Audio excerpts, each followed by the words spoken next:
Hello students, this class is in continuation with my previous class on cyanobacteria. In previous class, we learned about what are cyanobacteria, what is their global contribution, how they are natural solution to ongoing environmental pollution, what is their global contribution and how they are efficient biofertilizer in the rice field. In this class, I am going to teach you about how we can produce cyanobacteria, how we can culture them in different culture medium, and what are the suitable culture medium for their prominent growth, their mass production and their utilization in the field. So let's start the topic. First of all, let's have a quick revision of our previous class where we came to know that cyanobacteria is an important group of microorganisms which are used as a natural fertilizer, especially in rice ecosystem. Due to their nitrogen fixing capabilities, they are considered living nitrogen factories. They improve soil microbial diversity and contribute to carbon-nitrogen balance in agro-ecosystem. They are widely used in organic rice cultivation system in present scenario and help reduce environmental pollution caused by chemical fertilizers. Some cyanobacteria also produce bioactive compound useful for plant growth promotion. So let's know how we can culture cyanobacteria.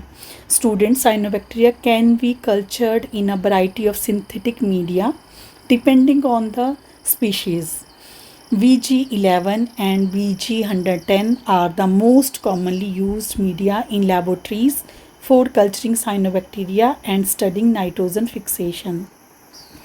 Culture media 11 was given by Steiner et al. In 1971. This medium work in little alkaline medium, that is 7 to 7.5 pH. The macronutrient for BG11 medium are sodium nitrate and its quantity should be 1.5 gram per liter. Then dipotassium phosphate trihydrate and that should be in 0.04 gram per liter. Then next is Epsom magnesium sulfate heptahydrate and it should be about 0.075 gram per liter. Then is calcium chloride dihydrate and it should be about 0.036 gram per liter. Next is citric acid 0.006 gram, ferric ammonium citrate again 0.006 gram, EDTA 0.001 gram, sodium carbonate 0.020 gram, and we also need trace metals mix, that is 1 ml. The micronutrients for BG11 media are boric acid 2.86 gram per liter, manganese chloride tetrahydrate 1.81 gram per liter, zinc sulfate heptahydrate that is 0.222 gram per liter, sodium molybdate dihydrate that is 0.390 gram per liter, copper sulfate pentahydrate 0.079 gram per liter, cobalt nitrate hexahydrate 0.049 gram per liter. So these are the macro and micronutrients which are required for VG11 medium to grow cyanobacteria in laboratory condition.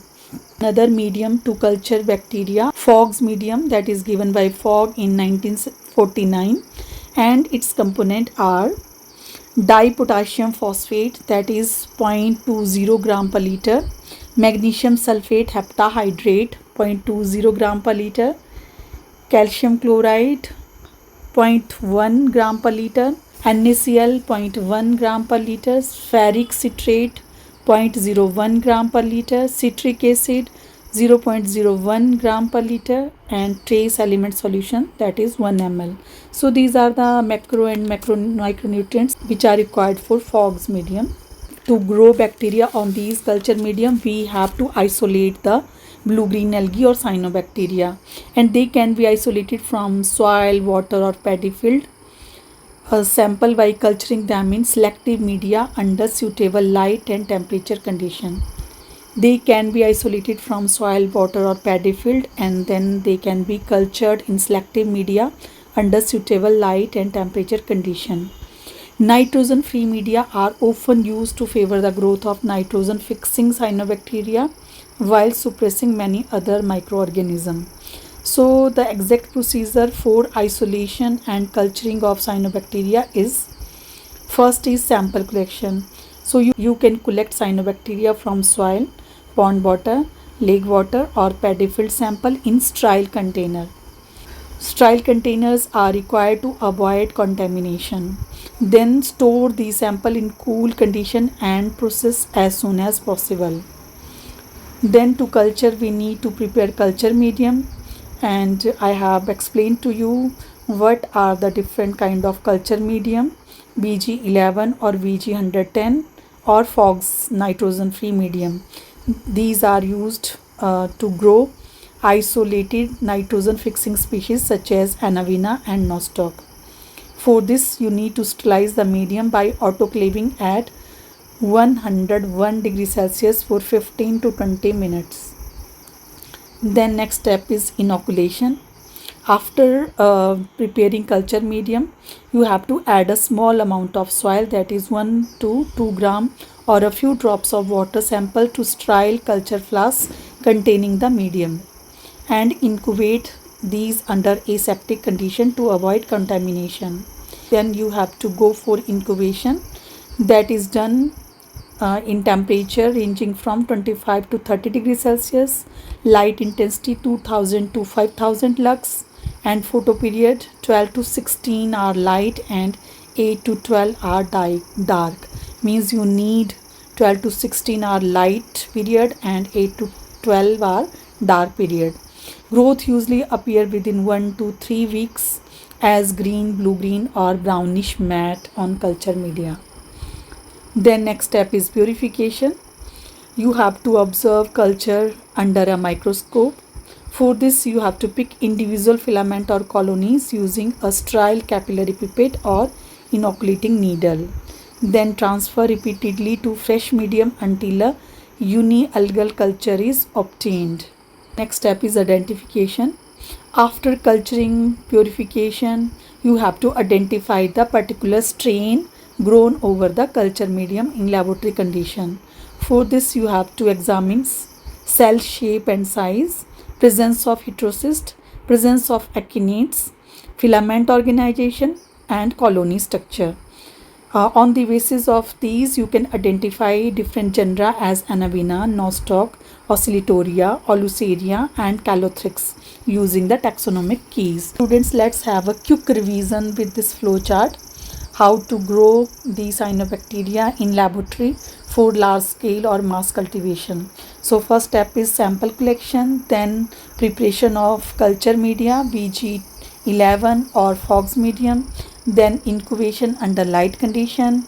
After incubation you have to go for microscopic observation, then you have to isolate single filament and transfer to the culture medium. Then is repeated subculturing to gain mass of the particular cyanobacteria. Then you will get pure cyanobacterial culture after identifying a particular cyanobacteria. Now let's see what are the advantages of nitrogen free medium. These are the cyanobacteria which are capable of fixing atmosphere nitrogen. So if you provide nitrogen free medium, that will promote growth of nitrogen fixing cyanobacteria, enhance heterocyst formation and reduce contamination by many diisotropic microorganisms. Students, let's know now the production of cyanobacterial biofertilizer, because earlier we have grown these cyanobacteria in laboratory condition, but now we have to produce them in mass so that you can use them as a biofertilizer in field. So cyanobacterial biofertilizer are produced by mass multiplication of nitrogen fixing cyanobacteria such as Anavina, Nostoc, Oluceria, Toliphthrix and Cylindrospermum. These microorganisms enrich soil fertility by fixing atmospheric nitrogen and improving soil health. So what are the steps in their production? And these are selection of efficient strain. So first step is to identify or select the particular strain which is capable of growing maximum in a particular habitat or leading to nitrogen fixation. So you can choose any strain: Anavina, Nostoc, Oluceria, Calothrix and Cylindrospermum, depending upon your habitat and environmental condition of your field. Then is preparation of inoculum. Pure culture are grown in BG11 or Fox medium under laboratory condition. Healthy culture are multiplied to obtain sufficient inoculation. Then is preparation of multiplication bed. Construct shallow cemented tanks or earthen pits, maybe 10 to 15 centimeter deep. Then spread a layer of fertile soil over them, 5 to 10 centimeter. Then add water to maintain a depth of 5 to 10 centimeter. Next step is nutrient supplementation. You have to add superphosphate 100 to 200 gram to enhance the growth and maintain little alkaline 7 to 8.5 pH. Then inoculation. To introduce the cyanobacterial inoculum, you have to uniformly spread over the tank. Then maintain standing water throughout the growth period. Then you will have incubation and growth. Allow growth under sunlight for 10 to 15 days. You have to maintain temperature 25 to 35 degrees Celsius. And finally you will get a thick blue-green algal mat whelp on the water. Next step is harvesting. After full growth of the algal mass, stop water addition and allow the culture to dry naturally. The algal mat flakes off as dry crust. Next step is drying and processing. Collect dried algal flakes, shade dry to reduce moisture content, pulverize into fine powder. Next step is packing and storage.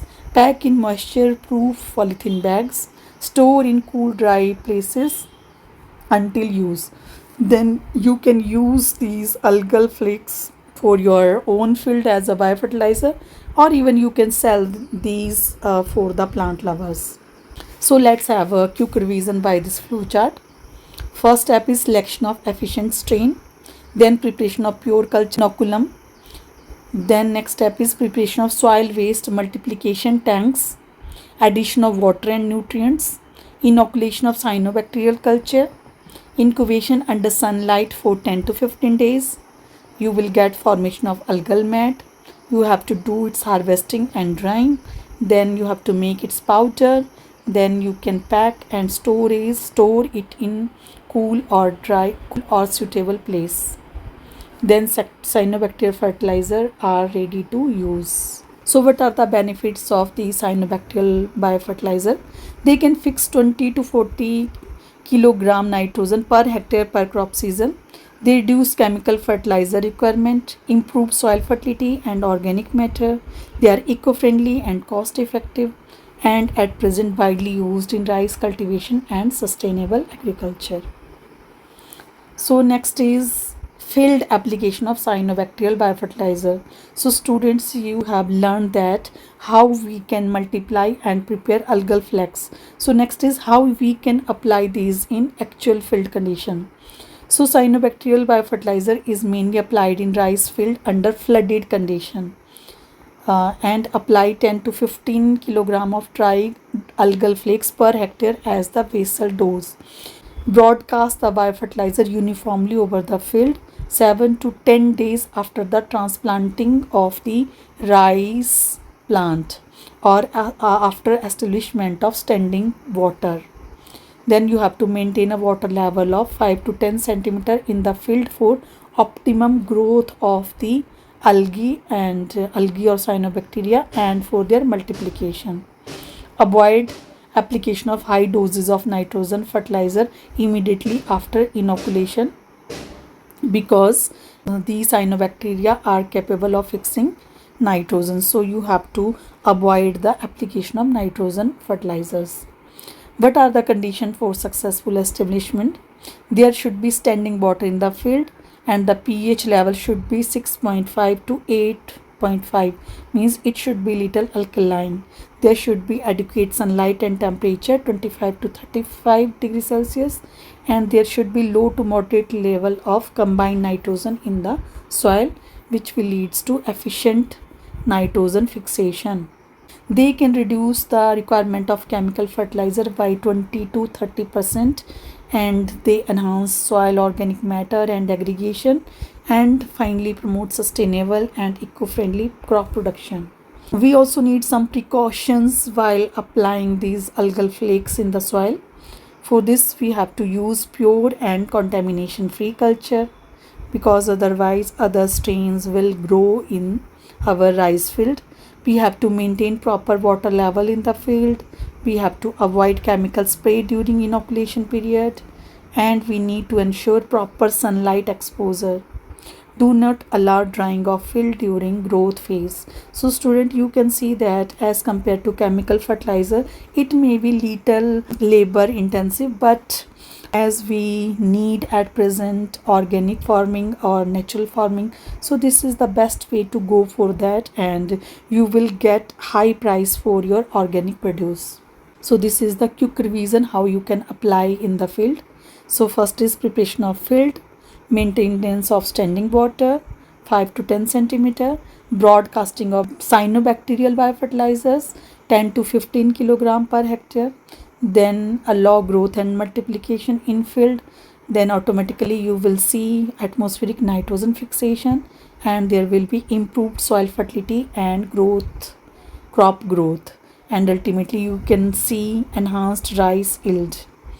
So you have to apply cyanobacterial biofertilizer flooded rice field 7 to 10 days after transplanting of the rice plant for maximum nitrogen fixation and crop benefit. Now let's see how the cyanobacteria can be helpful in reclamation of alkaline soil and wasteland. Students, we all know that millions of acre of land in India is unproductive due to one or other reason. When there is high alkalinity or salinity, we call land as a Ushar, Rare or Kalar, means it is unproductive.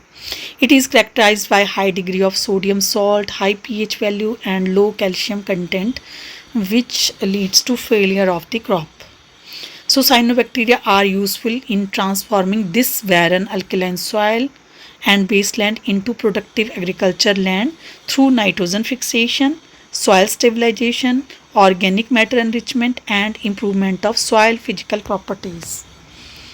The principle involved is waterlogging of the soil, which causes cyanobacterial growth and reclamation of alkaline soil.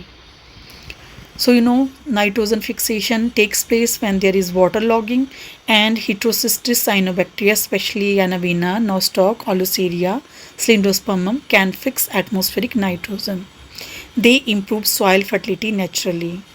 Thus, there is reduction of soil alkalinity. Decomposition of these algae also release organic acid and CO2. They gradually lower soil pH and neutralize alkalinity, and finally leads to improvement of soil structure, because mucilase and extracellular polysaccharides bind soil particle, promote stable soil aggregates and reduce compaction. Ultimately, you can see enhanced water retention, because cyanobacterial mats observe and retain moisture. They reduce water loss from the soil surface. There is also prevention of soil erosion, because cyanobacteria stabilize soil particle. They protect against wind and water erosion. So finally, you can see increased inorganic matter, because death and decomposition of cyanobacterial dead biomass add organic carbon to soil and enhance microbial activity as well as fertility.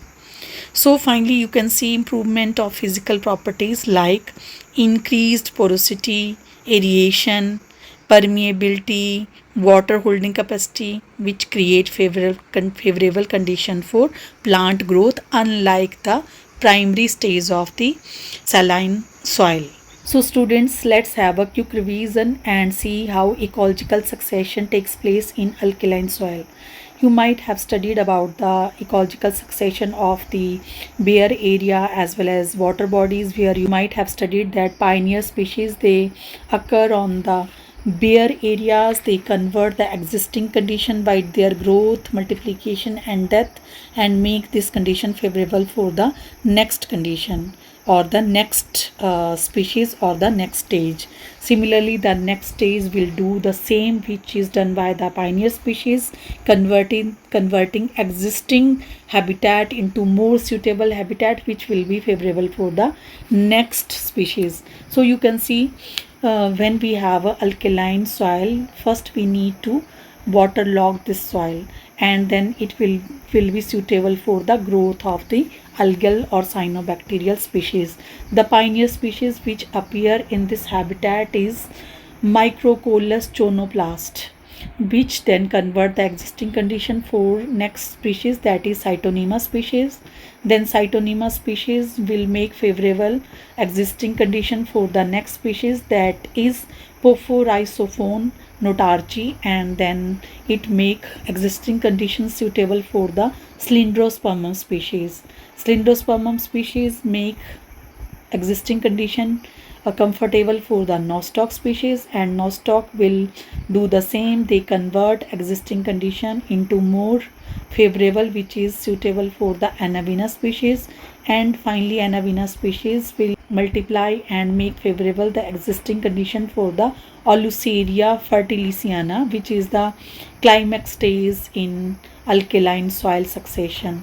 Ultimately, you can see that alkaline habitat is converted into productive and fertile soil due to series of changes in the alkaline soil. So student, I must conclude that cyanobacteria are very powerful natural biofertilizer that play key role in sustainable agriculture, the demand of present scenario. Their ability to fix nitrogen and enrich soil makes them an essential component of eco-friendly farming system. So I hope this information is useful to you, and here are some references which I have quoted for my PPT preparation. So students, I hope this information is useful to you. Thanks for watching and best wishes for your studies.